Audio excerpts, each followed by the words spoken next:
Senate hearing tungkol sa PDEA leak. Ngayon, napakalalim na ang inaabot. Napakarami ng lumulutang na mga nagtestimony dito at maraming pangalan na nasangkot at ipinatawag dito ni Senador Bato de la Rosa.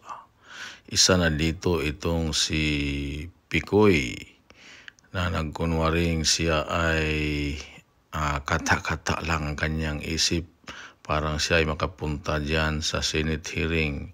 At ito'y hindi pinaniwalaan ni Senador Bato at ito ay pinagalitan niya ng tudong-tudo at nasabi pa dito na mga tao sa Davao ay maro-maro. Kaya itong si Picoy, kung ating titingnan at pakinggan, hindi talaga kapaniwala ang kanyang mukha sa mga sinasabi niya. Ito'y isang dating pulis na pulkom tapos ganyan lang magsalita na parang bata o nilalaro lang niya ang mga tao dyan na nag-imbestiga sa kanya. Kaya para matunghayan natin ang katotohanan, kailangan talaga itong si Bato ay ipagpatuloy pa niya ang pang-apat na hearing sa susunod na linggo para lahat ng mga pangalan na pinapatawag ay kailangang maka-attend sa pang-apat na pagdinig sa tungkol sa kaso ng PDEA leak. At ito namang si Jinggoy Estrada, talagang galit ni Morales. Hindi mo mapansin na siya ay nag-imbestiga.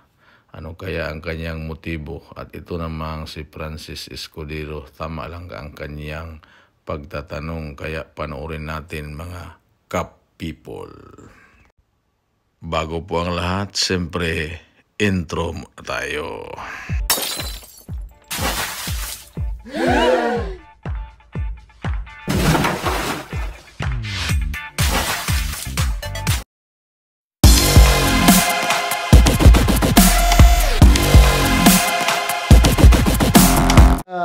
Okay. Yes, sir. Kinakatang isip mo ito si... Kaya nga po humingi po ako ng tawad sa kanya eh. Wow! O, hindi naman kami grade 1 dito, mga senador kami.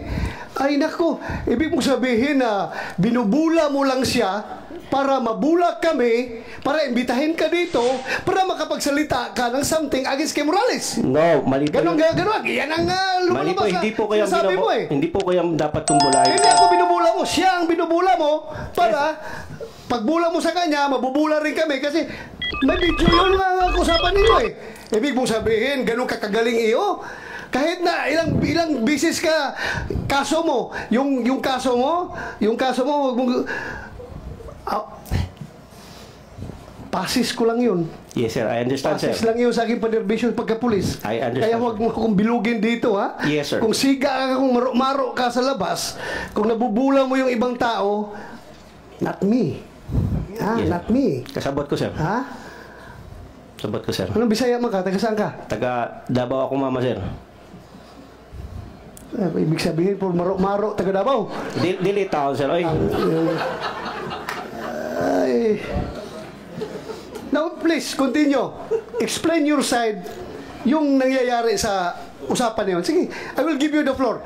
Huwag kang lumihis sa ibang topic. Yun lang muna. Stick to that video.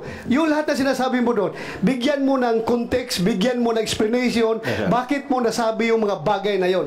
Please. Yung kung totoo po, ako po nandito, ang purpose ko po is magsabi ng totoo. Yun nga, sabihin mong totoo, bakit ka tumawag kay Marquez at mga sinasabi mong patatahimikin siya, huwag na magsalita, at may binanggit ka ba nung pangalan na Lam? Ano yung Lam na ibig mo sabihin?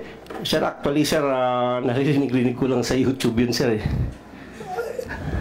You play, kumsek, you play. Baka sabihin naman, hindi, ibig sabihin, sir. baka ibig sabihin, yung committee na ito, gumagawa na naman ng AI generated video recording, ha? Kumsek, please play the video. Yung sinabi niyang Lam. narinig mo lang yan, hindi mo ginamit? During your conversation, hindi mo ginamit yung salitang lam? Sir, ginamit ko ko. O, ginamit mo? ko nga, sir. Kasi ganito nga, sir. Ano ibig mo sabihin ng lam? Sir, ganito po yun. Naririnig... Sandali! Anong ibig mo sabihin ng lam?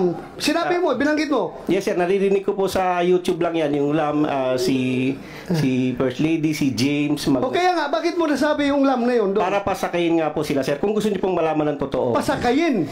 Opo, para papasakayin lang po si Romy at si Agent Morales, sir. Eh, hindi mo nga alam na nasa bahay ni Morales si Marque Enriquez. Ganito po yan, sir. Si Romy kasi, pag matri-trigger ko siya, alam ko na makakarating kay Morales yan. So anong purpose mo? Anong agenda mo dito? nga po, sir, Anong kasi- motive mo? Bakit mo siya iti-trigger? Sige nga. Gusto ko po kasi may mga dokumento po kasi kung dala.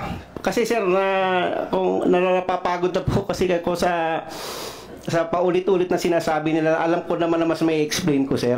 Dahil sa mga dokumentong dala ko. Ano yung mga dokumento dala mo? Pwede ko ba ipakita, sir? But before you show that document, explain your side. Bakit mo sinabi yun? Huwag mo kaming bulahin, ha? Yes, sir. Ha? I will cite you in contempt directly kung sinungaling ka dito, ha? Kasabot ko, sir. Kasabot Huwag mo kong dalahin sa bula-bula. Kasabot ko, ha? sir. Kasabot ko. Kumsik, i-play mo nga yung may sinabi siyang lam. Huwag mong sabihin, bula mo lang kami dito. Wala pong ganun, sir. Sorry po. Sige. Sa magitan. Okay? Kasi nga yung mama,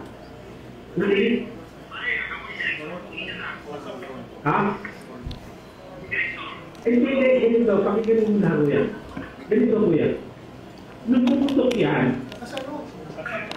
okay? Huwag kang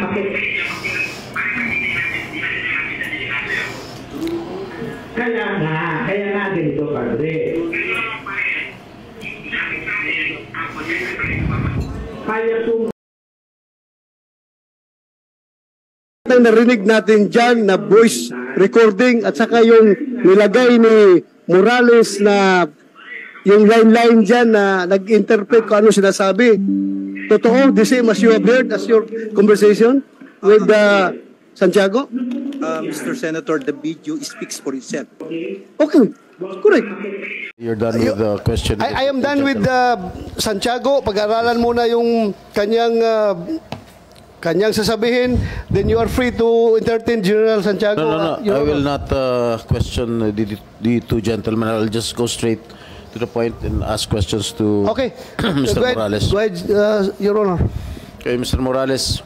Yes, Your Honor. Nakita ko sa isang interview mo na sinabi mo na ako raw ay hindi marunong mag-imbestiga.